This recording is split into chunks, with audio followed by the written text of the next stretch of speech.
Rebel with a Cause, Mark Twain's Hidden Memoirs. Chapter 2. Death of Margaret and Move to Hannibal, 1839.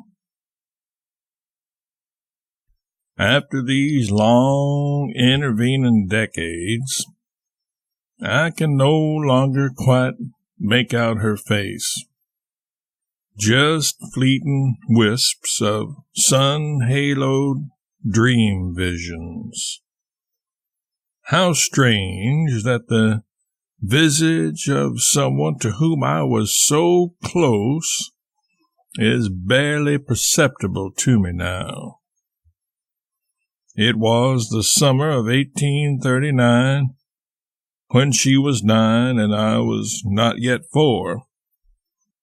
That is when my older sister Margaret, to whom I was utterly devoted, died. Margaret was the second of my parents' children. She was born 5 years after the oldest, Orion, and 5 years before me.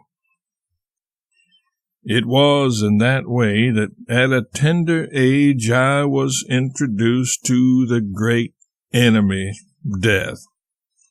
That is, it is an enemy to those left behind, but not to the one taken. This unavoidable guest would visit my family many more times in the years to come.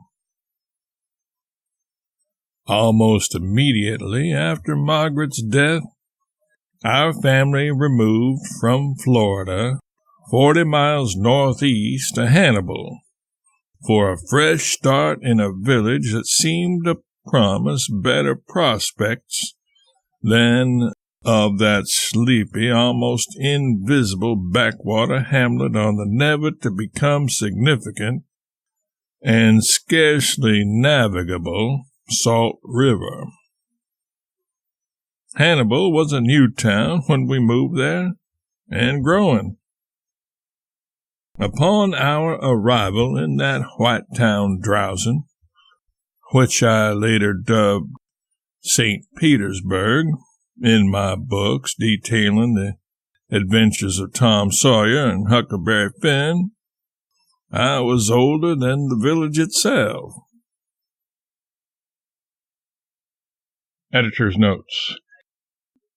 Though the family did not know it, Margaret's death was likely, if indirectly, caused by the peculiar institution of slavery, for the bilious fever, yellow fever, which did her in was transmitted by a mosquito native to Africa, which had made it to Missouri as a result of the slave trade.